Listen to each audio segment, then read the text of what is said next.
is Alex Colino, and I beat homosexuals up. I take money off them. Sometimes I let them take me to their apartments, and I kill them. They're the scum of the earth.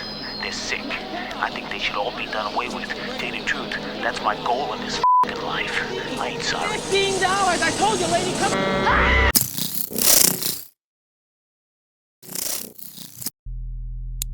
If ever there was a film in desperate need of a modern remake, it's Robert Bierman's 1986 made-for-TV thriller, Apology, the first original film HBO ever produced in-house.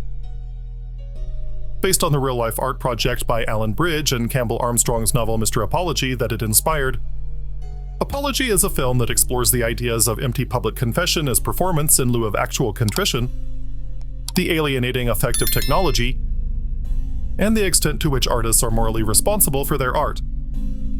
The scandalous idea of public confession seems quaint by today's r/am I the asshole standards, but the core ideas of performance of guilt for public consumption, ethical dilemmas when lives are at stake, and the inherent creepiness of a killer's public Zodiac-style confessions are evergreen. Sadly, the film only flirts with these topics before hitting its head against the ceiling of its own low expectations, settling for a routine movie of the week stalker plot. But behind Apology's 1980s woman in peril veneer lies an exploration of how public scrutiny exacerbates toxic behavior and how well-meaning people can feed into that trap. I'm about to confess to some spoilers. You should turn back now if you don't want to know.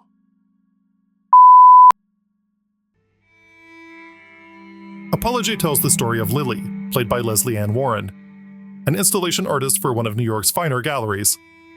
Her newest piece is called Apology, which is essentially a tunnel from Super Metroid accompanied by real-life confessions piped in over a sound system. Lily's idea is to collect apologies from anonymous willing participants who call in and leave their messages on her answering machine and integrate those as part of the piece. Most of the confessions are of the variety you might expect from a depersonalized New York City. Confessions about petty theft, confessions about witnessing robberies and doing nothing about it, confessions about sexual assaults from years earlier, and various non-criminal confessions from people with guilt complexes. Despite ethical objections from Lily's idealistic teenage daughter, who thinks that they should be helping people, not exploiting them, the hotline is a hit. Many of the callers seem relieved to unload their confessions with the knowledge that it's not going to lead to any repercussions or justice or future action or all the usual things that influence us to keep secrets. This project could be a real benefit to people who, for whatever reason, have been carrying guilt around. I mean, there's no law that says we have to go through life being insensitive to each other. How would you feel if you could just unload everything that was inside of you, and I heard it, and other people heard it, and we realized we weren't alone in our anger, and our guilt, and our loneliness? Guilt is a force that isolates the guilty party and separates them from the people around them, both the people that they know and from the larger nebulous concept of society. Carrying guilt can damage mental health and lead to feelings of paranoia and anger. That's why confession plays such a large role in our society, not just from a religious sense, but from a legal one. He stepped out from behind the car, holding the girl's dead body to shield him. He fired again. I fired. In self-defense? Yeah. To wound? No. Acts of contrition, restorative justice, and resolution are all part of atonement for perceived sins, and it's those acts that allow the guilty person to be welcomed back into society. That feeling of a light at the end of a dark tunnel can be overwhelmingly attractive.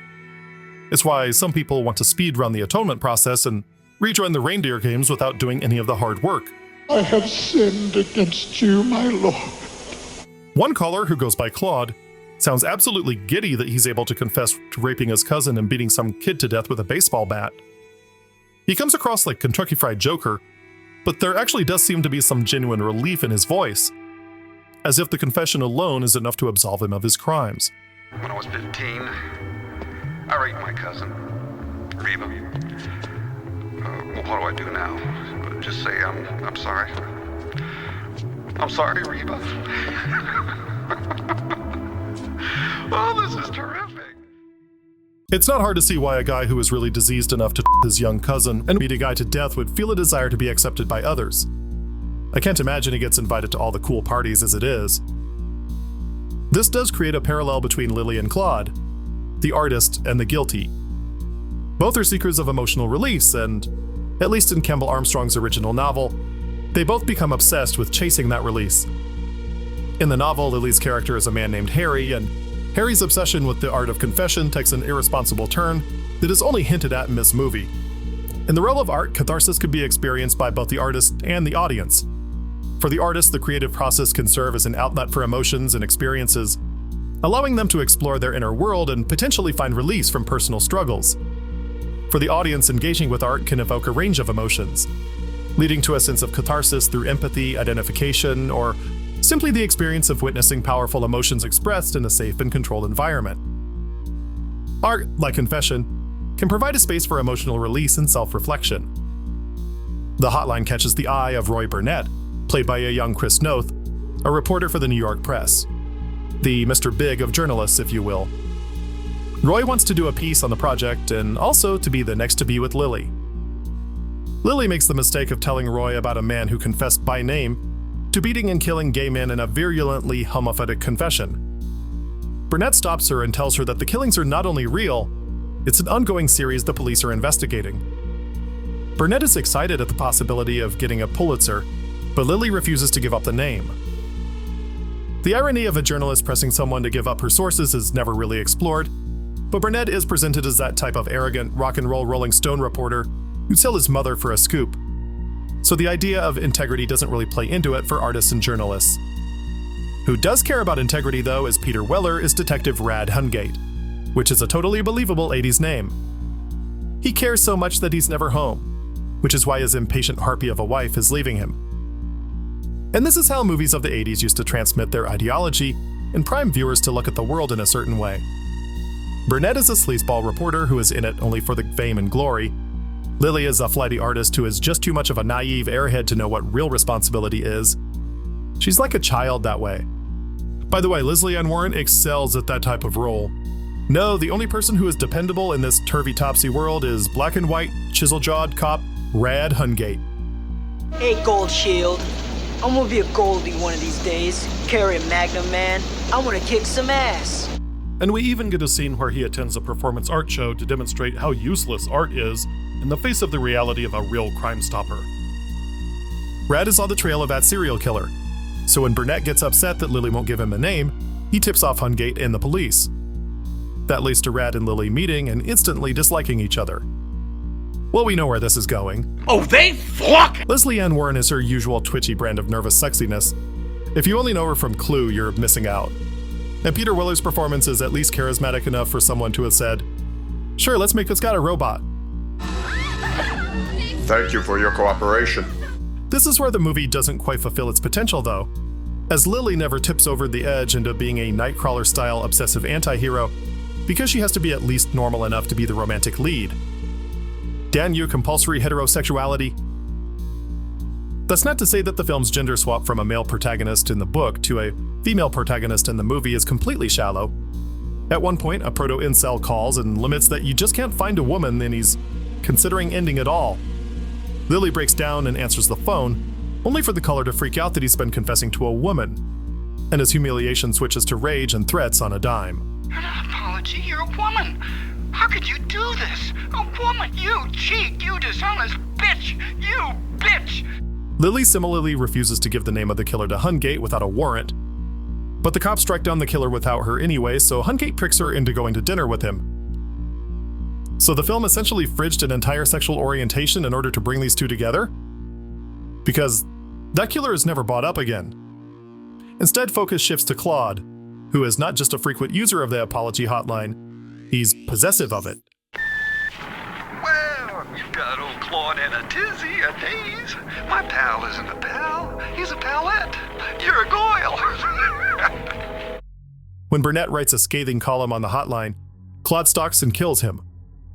That pushes Lily and Rad back together personally and professionally, as they focus on finding Claude now. And this is the problem with confession as a public cathartic act. A good portion, a non-zero amount of the callers, don't seem like they're looking for forgiveness or alleviating themselves of guilt at all. They sound like they're giddy to have a megaphone to broadcast their transgressions proudly. So Lily hasn't invented a new art installation so much as she's invented Twitter. The Claude mystery has to sit on the back burner by necessity, and the film seems allergic to exploring its themes with any real depth. So we do get a red herring subplot with John Glover as Philip, a sleazy, handsy gallery owner who wants Lily's pieces in his gallery, and his pieces in hers. He crosses the line by breaking into her apartment and gets caught watching Lily and Red have sex, but when Red chases him out of the apartment, Philip takes a header down to the street. And since he was a creep and Claude is also a creep, they assume that he was Claude. I mean, what are the odds of there being two creeps in New York City at the same time? Lily has finally had enough of the death, the threats, and the nonsense, and turns off the damn machine, thus ruining her career. But the real Claude resurfaces, killing an unhoused Harvey Fierstein who had been seen hanging around Lily's stoop. He leaves a message to turn Apology back on, presumably promising more bloodshed if it doesn't happen. But when she does, he starts asking her why she's hanging out with the cop. So it's obvious he has his eye on her at all times, which seems pretty obvious now, but you have to remember this is made during a time when Ma Bell just doxed you in a book every year and handed it out to people. Fed up with the inaction of the police, Lily leaves a message on her machine to find her at the art installation, and thankfully only Claude shows up for the big showdown instead of, half of Queens. He chases her through the installation Phantom Menace style, which catches on fire, and that's enough of a stall for ace detective RAD Hungate to show up and finish him off and save Lily and her daughter. The film ends with a confession from Lily herself, recognizing the importance of taking responsibility for your own art. I get the feeling that there was heavy influence from HBO's front office here, given that, at every turn, the film goes for cheap thrills instead of examining the complexities of the project. The novel manages those two aspects much more depthly and with balance. I'm guessing HBO figured the sleazy weirdness of The Hitchhiker was their brand, and they didn't want to deviate too far from that. That's why there's an entire subplot with Hungate and the audio engineer trying to isolate the background noise and when applause calls to trace him back to a clock tower. I mean, it works, but really nothing comes of it. Hungate does figure out who Claude is, but he still doesn't know where he is until Lily baits Claude into meeting her, which was done without any of the police work. That's also why there are so many red herrings in a movie that's not really a whodunit. Claude's face isn't shown until the final act, and when it's revealed, it's character actor Jimmy Ray Weeks, which is not exactly Kevin Spacey as John Doe in terms of reveals. Weeks' biggest role is probably, well, his phone message from this movie being used in Eazy-E's Sorry, Louie. I killed this kid, Louie. Bashed his head in with my Louisville slugger. Bashed his head in with my Louisville slugger. Bashed his head in with my Louisville slugger. That's right, Jimmy Ray Weeks, rap god. And it's not like the screenwriter had a bad pedigree or anything. Mark Medoff had just written Children of a Lesser God and won a slew of awards. He's no stranger to working with theme. Now, someone wanted to hand a Louisville slugger to Mark McGuire and tell him to try for a double. But that doesn't mean that some of these things don't come out in an emergent reading of the text. And it might just be that it's easier to see in today's highly public world of the internet, where every comment could theoretically be anonymous. Basically, the entire world jumped into this ill-advised art project whole hog, and we're seeing the same consequences that this movie predicted.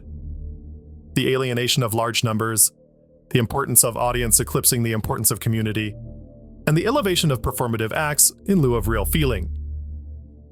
And this is the looking glass in which we all find ourselves trapped. I feel better already.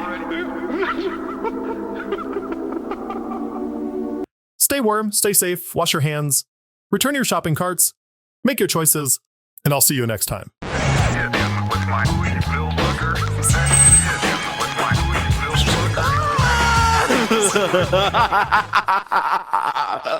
slugger.